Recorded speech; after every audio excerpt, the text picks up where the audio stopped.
నమస్కారం. ధర్మ సందేహాలు కార్యక్రమానికి సాదర స్వాగతం. ధర్మో రక్షత రక్షితః. ధర్మాన్ని రక్షిస్తే ఆ ధర్మం మనల్ని రక్షిస్తుంది. ఆ ధర్మానికి కట్టుబడ్డ ఎంతోమంది పుణ్యాత్ములు, సత్పురుషులు మనకు సదా ఆదర్శప్రాయులు. ధర్మ బాటలో మనం నిత్యం నడుస్తే మనకు సద్గతి లభిస్తుందని కూడా మన పెద్దలు నిత్యం చెప్తూ ఉంటారు. దానికి అనుగుణంగానే ప్రతినిత్యం ప్రతి ఒక్కరూ ఎన్నో రకాల ధర్మాలని ఆచరిస్తూ ఉంటారు.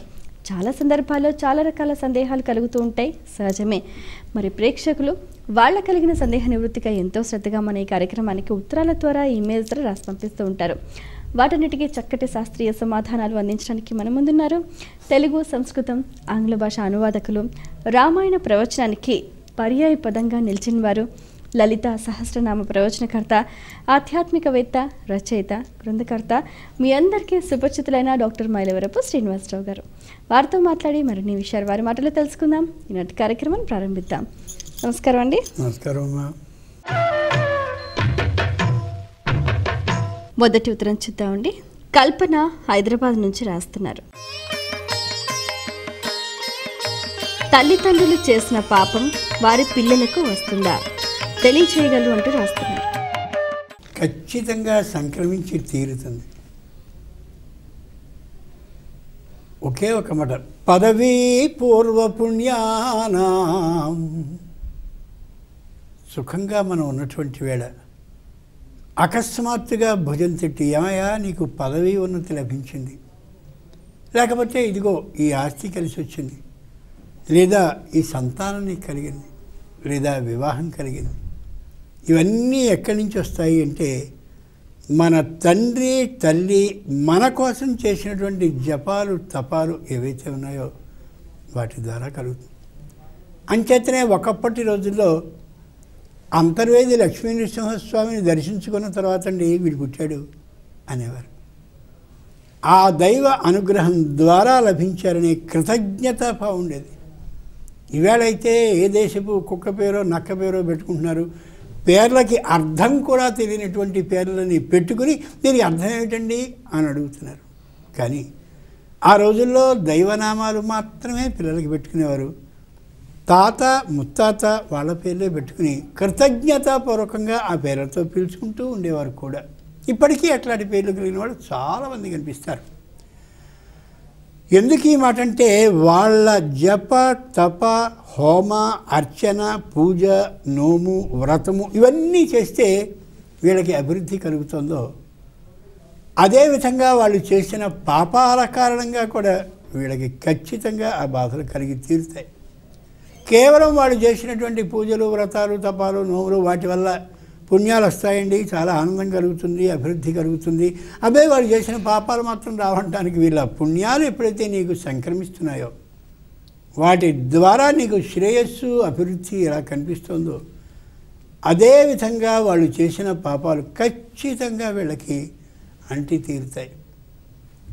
పైనుండేటటువంటి ఏ అమోఘమైన జీవుడు ఉన్నాడో అలా తిరుగుతూ తిరుగుతూ తిరుగుతూ ఏ పాపిష్ఠి యోని ఉంటుందో దాంట్లో ప్రవేశించాలని ఆలోచించి మహాపాపాలు చేసినటువంటి వాడి యొక్క ఆ భార్య గర్భంలోనికి ప్రవేశిస్తాడు. ఎందుకని? అప్పుడు చేసినటువంటి ఆ వ్యతిరేకతలన్నింటినీ సాధించుకోవడానికి మాత్రమే కలగలుగుతాడు. అంచేత తల్లి తండ్రి పుణ్యాలని మాత్రమే, పుణ్యకార్యాలని మాత్రమే నిర్వహిస్తూ ఉంటే కలిగే సంతానం కూడా చక్కగా ఉండే అవకాశం ఉంటుంది. మనకు అందుకే ఓ మాట చెప్తారు, పతి భర్త అనేవాడు, పత్ని భార్య అనేది, సుత అంటే పిల్లలు, ఆలయ అంటే ఇల్లు. మనకి చేసుకున్నటువంటి ప్రారంధాన్ని బట్టి మాత్రమే ఈ నాలుగు. భర్త అలాగే కలుగుతాడు, భార్య అలాగే లభిస్తుంది పురుషుడికి, సుత పిల్లలు అలాగే కలుగుతారు, అదేవిధంగా ఆలయ ఇల్లు కూడా. పశుపత్ని సుతాలయ. కాబట్టి మనం జాగ్రత్తగా కానీ మనం సూర్య ఆరాధన, ఇంకా దేవుడు ఆరాధన, ఇంకా దేవుడు ఇష్ట దైవం అంచేతనే కుల దైవం అనేవారు. అంటే ఇలు వేలుపో, ఇంటికి ఒక్కొక్క దైవం ఉంటాడు. మా ఇలు వేలుపాయనండి మేము చేస్తుంటాం. అలా కానీ చేస్తూ ఉంటే మనం చేసిన ఆ పూజ ఫలం వాళ్ళకి సంక్రమిస్తుంది. శ్రీమద్ రామాయణంలో దశరథునికి పుత్రుడిగా రామచంద్రుడు, లక్ష్మణ, భరత, శత్రుఘ్నులు నలుగురు జన్మించారు. ఈ దశరథుని పూజ వల్ల మాత్రమే కలగల. దశరథునికి వెనకాల 20 తరాల వాళ్ళు అలా విష్ణువుకి నిరంతరం అర్చన చేస్తుంటే 20 తరాల తర్వాత 21 తరం వాడైనటువంటి దశరథుని నాటికి ఫలించి ఆ పూజా తప ఫలం రామచంద్రుడు పుట్టాడు. ఎప్పుడో వేసినటువంటి విత్తనం మెల్లగా మెల్లగా మెల్లగా మెల్లగా పెరిగి పెరిగి పెరిగి వృక్షమై ఆ తర్వాత ఫలాలని కాచి మనకు అందించినట్లుగా తల్లి తండ్రి అనేవాళ్ళ వెనకాల తాత, ముత్తాత, ఇంకా తాత అలా ఎవరైతే ఉన్నారో వాళ్ళ నుంచి పాపం కానీ పుణ్యం కానీ వస్తూ ఉంటుంది. కాబట్టి బాగా ఆలోచించుకుని పాపకార్యాలను చేయకుండా పుణ్యకార్యాలని మాత్రమే చేస్తుంటే సత్సంతానం లభిస్తుంది. ఒక్క మాట చెప్పి ముగిద్దాం. ఇంట్లో పిల్లాడు కానీ భయంకరమైన ప్రవర్తనతో భీభత్సమైనటువంటి విధానంతో అరుపులు కేకలతో ఉంటే ఇంట్లో ఉన్నవాళ్ళు వణికిపోతూ ఉండరు. పుత్రాదపి ధనభాజాం భీతి. అసలు ఏ విధమైన వివాహం గురించిన ఆలోచన వివాహము లేనటువంటి శంకరాచార్యులు వారు మహానుభావులు అన్నారు, ధనభాజాం బాగా డబ్బున్నటువంటి కొందరికి పుత్రాదపి భీతి. పిల్లాడు వస్తున్నాడంటే వణుకు, బాబో ఏం చేస్తాడు అని.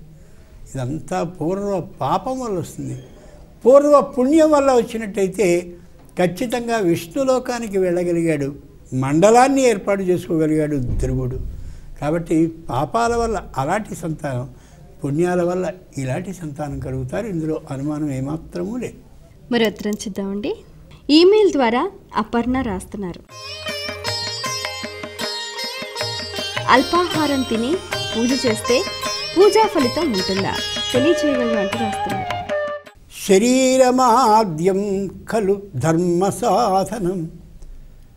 మనం ఏదైనా ఒక పూజ కానీ వ్రతం కానీ నోము కానీ ఇలా వేటినైనా చేయాలి అంటే శరీరం సరైనటువంటి స్వస్థతలో, స్వస్థత స్వ అంటే తనకు ఉండాల్సిన పద్ధతిలో స్థ ఉండేటటువంటి తీరుతో ఉంటే అది స్వస్థత. అల్ప ఆహారాన్ని ఏదో ఫలాహారాన్ని తీసుకోకుండా ఉన్న పక్షంలో శారీరకమైనటువంటి అనారోగ్యంతో బాధపడేటటువంటి వాళ్ళు ఎవరైనా ఉంటే చేతులు వణికిపోవడం, తల తిరగడం, గబగబా పడిపోవడం, లేకపోతే తూరుడు రావడం లాంటివిగా ఉన్నట్టయితే అబ్బో దేవుడు ఒప్పుకోడు కాబట్టి నేను ఏం తినకుండా చేస్తానంటే అది తప్పు తప్పు తప్పున్నర. ముందు శరీరం ఉంటే కదా పూజని చేయగలం. సతికుడ్డియే చిత్రలేఖనం అని సంస్కృతంలో మాట ఉంది. గోడ అనేది ఉంటే కదా దాని మీద రామచంద్రుడి బొమ్మ, సరస్వతీదేవి బొమ్మ, వినాయకుడు, లక్ష్మీ నృసింహస్వామి ఏదో బొమ్మ వేయగలం. అసలు గోడే లేకపోతే అంచేత శరీరం స్వచ్ఛతగా స్వస్థతలో ఉంటే అప్పుడు కదా మనం పూజని చేయగలం. బాగా కడుపంతా మాడిపోతుంది, తూలుడు వస్తుంది, పడిపోయే పరిస్థితి వస్తుంది, నిద్ర వస్తుంది, అల్పాహారం చేయకుండా నేను చేయాలవైనా సరే శరీరం అనారోగ్యంతో ఉన్నా అని కానీ మొదలెడితే పూజ అయిపోతున్నట్లుగా కలొస్తుంది తప్ప పూజ మాత్రం కాదు. అది విధానమే కాదు. చాలామందికి కొంతమందికి చేదస్తామండి, అబ్బేబేబే నేనేం ఫలాహారం తినండి అంటుంటారు. శారీరక అనారోగ్యం ఖచ్చితంగా వస్తుంది. అప్పుడు తిట్టేది ఎవరంటే భగవంతుని, ఏమిటండి నియమాలలాగా ఋషులు అలా పెట్టారేమిటండి అని. తప్పు చేసేది నువ్వు తప్ప ఋషులు మాత్రం కాదు. అంచేతనే వాళ్ళు తిని మాత్రమే చేయాలి. విశ్వామిత్ర శ్వమాంసం శ్వపచ ఇవ అభక్షయద్ యన్నిమిత్తం. బ్రహ్మాండంగా కాశీలో యాగాన్ని చేయవలసి వర్షం కోసం బయలుదేరినటువంటి విశ్వామిత్రుడు తావలో ఆహారం లేకుండా ఈ రోజుల్లోలాగా అమాంతంగా ఎగిరిపోయేందుకు వీల్లేదు, నడిచి వెళ్ళాలి. మంచి వేసంకాలం ఏం చేయాలి? శ్వపచైవ అభక్షయత్ యన్నిమిత్తం. విశ్వామిత్రుడు తినరాని పదార్థాన్ని తిని వెళ్ళాడు. ఎందుకని? అక్కడ యాగాన్ని చేసి కొన్ని కోట్ల మందికి వర్షాన్ని కురిపించాలి అనే అభిప్రాయంతో. అంచేత శారీరకమైనటువంటి అనారోగ్యంతో బాధపడుతూ ఉండేవాళ్ళు వైద్యుని ఆ సలహా ప్రకారం తిని మాత్రమే చేయాలి తప్ప తినకుండా చేసి అబ్బో మాకు మోక్షం బెత్తడి దూరంలో ఉంది అని అనుకుంటే అది శుద్ధ అబద్ధం. 1. 2 ఇంట్లో వాళ్ళందరికీ ఆందోళన కలిగిస్తూ ఉంటుంది. అబ్బో 85 సంవత్సరాలండి మా అమ్మమ్మ గారికి కార్తీక మాసంలో స్నానం చేయించకపోతే ఎలాగాని అలా ముంచేస్తే కార్తీక మాస స్నానం వల్ల ఇంకేదైనా జరగచ్చు, తర్వాత 10-12 రోజుల పాటు నానాయాతన పడవచ్చు ఆ శరీరం నిలవబడకపోతే. అలాగే మాఘమాసం అంచేత ఏదైనా సరే ప్రాచీనులు నియమాన్ని ఏర్పాటు చేశారంటే దాని వెనకాల హేతువుని ఏర్పాటు చేసి ఇలాంటి సందర్భంలో ఆ అల్ప ఆహారాన్ని తీసుకుని తీరవలసిందే అని నిర్ణయించి చెప్పారు. ఓర్పుమై ఉప్పిండి ఉపవాసం ఉండని వాళ్ళు చెప్పారు ఆ రోజుల్లో. ఏదో ఒకటి తీసుకోకుండా మాత్రం చెయ్యదు. ఎంత గొప్పగా చెప్పారు. మరి ఉత్తరం చూద్దామండి. నిర్మల కాకినాడ నుంచి రాస్తున్నారు. ఒకసారి వెలిగించిన వత్తిని మళ్ళీ మళ్ళీ వెలిగించవచ్చునా తెలియజేయగలరు అంటూ రాస్తున్నారు. ఏ రోజుకి ఆ రోజు ఖచ్చితంగా దీపారాధన కుందిల్ని చక్కగా కడగాలి, శుభ్రంగా చేయాలి. ఇంచేత దేవతలకి శుచిహి అని పేరుంది. శుచిహి అంటే పరిశుభ్రంగా ఉండేవాడు అని అర్థం. ఆ పరిశుభ్రంగా ఉండేటటువంటి దైవానికి నిన్న రోజు ఒత్తి కాలగా మిగిలినటువంటి నల్లగా కొడిగెట్టినటువంటి తీసుకొచ్చేసి పెట్టేసి లోపల కనీసం ఆ ఆరిపోయినటువంటి దీపం తర్వాత ఏది ఉంటుందో ఆ నూనె జిడ్డు దాంతో పెట్టడంటే ఎంత నేరం. మళ్ళీ ఆయన నీకు ఎన్ని కోరికలు తీర్చాలి? ధర్మ అర్థ కామ మోక్ష చతుర్విధ పరపరుషార్థ సిద్ధం, ఇంకా వరుసగా దాదాపు 20-30 కోరికల్ని కోరతావా? దీపం దగ్గర మాత్రం వచ్చి ఆలోచిస్తావా? ఏవైనా జ్ఞానం ఉందా? ఖచ్చితంగా ఏ రోజుకి ఆ రోజు దీపారాధన కుందల్ని తోమాలి, పరిశుభ్రం చెయ్యాలి, కొత్తగా ఉన్న నూనెని పొయ్యాలి, నేను మిగిలింది వాడకూడదు. అలాగే ఒత్తుల్ని కూడా కొడిగెట్టినటువంటి వాటిని వాడడమే తప్పు కూడా, అసలు విధానమే ఉండకూడదు. స్వచ్ఛంగా స్పష్టంగా భగవంతుడిని యథార్థమైనటువంటి వస్తువులతో ఆ పదార్థాలతో కానీ ఆరాధించినట్టయితే ఆయన ఆనందపడతాడు. అయితే కార్తీక మాసంలో ఒక కథ ఉంది కదా గురువుగారు, ఆరిపోయిన దీపం వెలిగిస్తే కూడా పుణ్యం వస్తుందని. అంటే ఆ కోణంలో కూడా ఏమైనా ఒక్క మాట ఏమిటంటే మనని దాని యందు బుద్ధిని నిలిపేందుకుగా కొన్ని మాటలు రాస్తారు తప్ప ఆరిపోయిన దీపాన్ని వెలిగించేస్తే అని అంటే అదే చేయమని దాని అర్థం కాదు. అలా చేసినప్పటికీ కూడా ఏ విధంగానూ దొరకని పక్షంలో అక్కడ చెప్పింది. మనం మామూలుగా పథ్యశనం అంటారు, అధ్వాన్నం అని సంస్కృతంలో మాట ఉంది. అర్ధవని అన్నం, అధ్వాన్నం. అర్ధవని అంటే మార్గంలో ప్రయాణించేటప్పుడు తినే అన్నం. వెళ్ళిపోరా అకస్మాత్తుగా బయలుదేరరా అని మార్గంలో ప్రయాణించేటప్పుడు సరికానటువంటి ఆహారాన్ని అప్పుడప్పుడు మనం తీసుకోవాల్సి వస్తుంది, తింటూ ఉంటాం. అలాగే ఏ విధమైనటువంటి అవకాశము లేకుండా ఉన్నప్పుడు అలా కొడిగట్టినటువంటి దీపాన్ని వెలిగించడం అనేది తప్పనిసరి గతుల్లో ఎక్కడో తప్ప, ఇళ్లలో చక్కగా కూర్చున్నప్పుడు స్వచ్ఛంగా స్పష్టంగా కుందరిని తోమిన తర్వాత తుడిచి దాంట్లో కొత్త నూనెని పోసి, వంట నూనె కాదు, వాడేసిన వంట నూనె కాదు, చెయ్యాలి.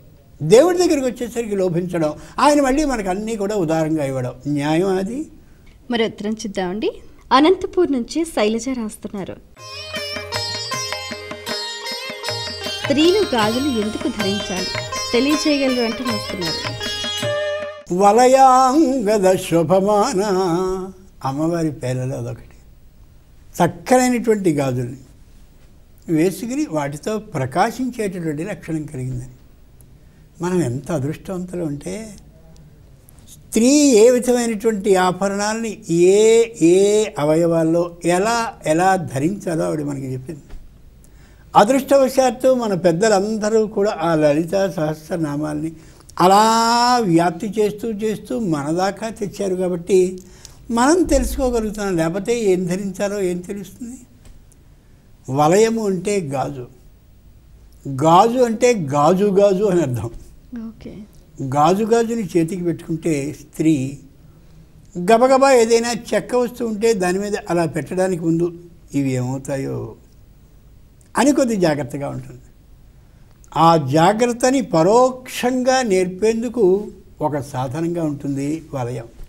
ఆ రెండు లలిత సహస్రనామానికి వ్యాఖ్య రాసినటువంటి మహాపండితుడు ఈ గాజులు ఇలా ఏదో వంట చేసేప్పుడు, మిగిలిన సందర్భాల్లో మాట్లాడేటప్పుడు ఇలా అనుకుని మామూలుగా నమస్కారాన్ని చేసేటప్పుడు ఆ సందర్భాల్లో ఈ చేతికి ఇలా తగులుతూ ఉంటే, మణికట్టుకి ఈ గాజు కానీ తగులుతూ ఉంటే సంతానానికి సంబంధించిన అవకాశాన్ని ఇచ్చేందుకు తగిన నాడుల ప్రేరేపణ జరుగుతుందని వ్యాఖ్యానంలో చెప్పిన మాట, నేను కల్పించి చెప్పేది కాదు. అటువంటి విధంగా వేసుకుంటే ఎంత బాగుంటుంది. గాజుల్ని వేసుకోమని ఎక్కడా కాదు. ఆ విధంగా వేసుకున్నట్లయితే సంతానం కలిగే అవకాశం ఉంటుంది. ఈవేళ గాజుల్ని మానేశారు కాబట్టి ఏదో ముఖ్యమైనటువంటి అమ్మవారి ఉత్సవాలు జరిగేటప్పుడు ఆ రోజు మామూలుగా వేసుకోవడం, వెంటనే తీసేయడం కాదు. అలాగే ప్లాస్టిక్ గాజులు కాదు. మామిడి తోరణాలని ఎలా అయితే మామిడి పత్ర హరితం కలిగినటువంటి ఆ చెట్టు నుంచి కోసిన ఆకుల్ని మాత్రమే పెడితే దానివల్ల ప్రయోజనం ఉంటుందో, 3 రోజుల పాటు ఆ మామిడి ఆకుల నుండి వచ్చేటటువంటి గాలి, అంటే గాలికి మామిడి ఆకులు కదులుతూ ఉంటే వచ్చే మామిడి ఆకుల మీద గాలి కారణంగా ఇంటికి వచ్చినటువంటి ఒక చుట్టానికి సంబంధించిన అంటువ్యాధి మరొక చుట్టానికి రాకుండా చేస్తుందో, అలాంటి వాటి బదులు ప్లాస్టిక్ మామిడి ఆకుల్ని పెట్టామనుకో ప్రయోజనం ఉంటుంది. అలాగే ఈ గాజుల్ని వేసుకుని దాన్ని మణికట్టుకి తగిలేలా ఏర్పాటు చేసుకుంటే సంతానం ఖచ్చితంగా కలుగుతుంది. ఈవేళ చాలామంది స్త్రీలు అసలు చేతుల్ని పూర్తిగా గాజులు లేకుండా చేసుకోవడమో, లేకపోతే ఉన్నటువంటి గాజుల్ని బంగారపు గాజులుగా ధరించేలా చేసుకోవడమో, లేక ప్లాస్టిక్ గాజుల్ని చేసుకోవడమో, లేక కంకణంలాగా ఉండేటటువంటి ఇంకో లోహంతో చేసుకున్నటువంటి గాజుల్ని వేసుకోవడమో కారణంగానే కాబోలు సంతానవతులు కావడానికి నానాయాతన పడుతున్నారు. అంచేత గమనించుకోగలగాలి. సంతానం కలగడానికి అమోఘమైనటువంటి అవకాశాన్ని ఇచ్చేవి గాజులు 1. 2 స్త్రీకి జాగ్రత్తని నేర్పేందుకు కూడా ఉపయోగించేటటువంటివి గాజులు. అవి ఖచ్చితంగా ధరింపబడి ఉండాలి. మరి ఉత్తరం చూద్దామండి. ఏలూరు నుంచి పద్మావతి రాస్తున్నారు. నిమ్మకాయలు, ఉప్పు, మిరపకాయలు వంటి వాటితో దిష్టి తీయటంలో ఉన్న ఆంతర్యం ఏమిటి తెలియచేయగలరు అంటూ రాస్తున్నారు. కళ్ళు ఎంత ప్రమాదకరమైనవి అంటే, అవతలివాడు అభివృద్ధిని సాధిస్తూ ఉంటే, కుటుంబం అంతా సుఖ సంతోషాలతో ఉంటుంటే, వాళ్ళందరూ కేరింతలు తుళ్ళింతలు ఆడుతూ ఉంటే, ఆ విధమైనటువంటి సౌఖ్యం లోపించినటువంటి ఇంటి నుండి వచ్చిన ఆవిడ కానీ ఆయన కానీ వాళ్ళ కుటుంబం కానీ వాళ్ళంతా బాగుపడిపోతున్నారు అనేటటువంటి ఆలోచన లేకుండా ఉండలేరు. దాన్ని దృష్టి దోషము అని లెక్కించారు ప్రాచీనులు. అంచేత దృష్టి దోషాన్ని 3 విధాలుగా నివారించాలి అన్నారు. ఆ 3 విధాలు ఏమిటి? మంత్రం ద్వారా దృష్టి దోషాన్ని తొలగించే విధానం ఉంటుంది. తాంత్రిక విధానంతో చేసే విధానం అది 2వ విధానం. అలాగే 3వది ఓషధీభ్య, అట్లాంటి దురాలోచన లేకుండా ఉండేలాగా మందులతో ఆ వ్యక్తి యొక్క బుద్ధిని సరిచేసే విధానం అవుతుంది. అటువంటి వాటిలో తాంత్రికమైన విధానం, తంత్రశాస్త్రం ప్రకారం చేసే విధానం ఏంటంటే, ఆ వ్యక్తిని కూర్చోబెట్టి ఎండు మిరపకాయలతో దృష్టి దోషాన్ని తొలగించడం, ఉప్పుతో దృష్టి దోషాన్ని తొలగించడం, అలాగే చెప్పులతో కూడా నల్లలేనటువంటి చెప్పులతో తిప్పి తొలగించడం, కొరకంచుని వెలిగించి, అంటే వెలుగుతూ నువ్వు బాగా ఒక కర్రని తీసుకుని కర్రకి చివరిలో ఈ నూనె గుడ్డలు కట్టి అది అగ్నిలో ముట్టించి ఆ కొరకంచుతో దృష్టి తీసే విధానం. కర్రుల దృష్టి అంటారు దాన్ని. కర్రు అంటే కొరకంచు అని అర్థం ఆ రోజుల్లో. అలా తీయడం, ఇట్లాంటి దోషాలు ఏవైతే ఉంటాయో ఆ దోషాలు తొలగడానికి దృష్టి విధానాన్ని ఏర్పాటు చేశారు. దీన్ని లౌకికంగా మనం అర్థం చేసుకుంటే, ఎందుకురా నువ్వు అలా అయిపోతున్నావు అని అనేవాళ్ళే ఉంటారు తప్ప, ఈ దృష్టి దోషాన్ని తీయించుకుంటే నువ్వు సక్రమంగా ఉంటావు అనేవాళ్ళ సంఖ్య తక్కువ. ఆ దృష్టి దోషం తగిలి విపరీతమైన నిరాశకి గురైనటువంటి వ్యక్తికి ఇలా దృష్టి దోషం తీసి, నీకు ఇంకేం లేదురా ఈ దృష్టి తీశానుగా బ్రహ్మాండంగా నువ్వు ఉంటావంటే, మానసికంగా ఆ వ్యక్తి ఆ విధమైనటువంటి వ్యతిరేకతని పోగొట్టుకోగలుగుతాడు. కాబట్టి ఇది ఒక విధంగా హృదయంలో మానసికమైనటువంటి ఆ నిరాశ నిస్పృహల్ని తొలగించేందుకు చేయవలసినటువంటి ప్రక్రియగా దీన్ని అర్థం చేసుకోవచ్చు. అలాగే పసుపు కుంకుమలతో నీళ్ళని వేరుగా తీసి దృష్టి దోషాన్ని తొలగించి వేస్తుంటారు. దానివల్ల ప్రయోజనం లేదు అని అనుకోకూడదు. ఖచ్చితమైన ప్రయోజనం దానివల్ల ఉండి తీరుతుంది, అనుమానం ఏమాత్రమూ లేదు. పూర్వం రోజుల్లో గోగు కర్ర ఉంటుంది, అంటే గోంగూరకి సంబంధించినటువంటి ఏదైతే ఉందో మొక్క, దానికి అలా చిన్న ఇటుపక్క అటుపక్క కొమ్మలు లాంటివి, అంటే కొమ్మంటే పెద్దది చిన్నవి ఉంటాయి. దానికి గుడ్డల్ని కట్టి ఆ గుడ్డలన్నీ కూడా మండుతూ ఉంటే ఆ గోగు కాడతో చక్కని దృష్టి దోషాన్ని తీసేవారు. అది చాలా అద్భుతంగా పనిచేస్తుంది. దిబ్బు దిబ్బు దీపావళి మళ్ళీ వచ్చే నాగుల సవితి అన్నప్పుడు పిల్లలందరినీ కూర్చోబెట్టి దృష్టి దోషాన్ని తీసే విధానం ఇప్పటికీ సంప్రదాయం తెలిసినటువంటి వాళ్ళు పాటిస్తున్నారు. మా అమ్మగారు మాకు చేసేవారు అలాగా.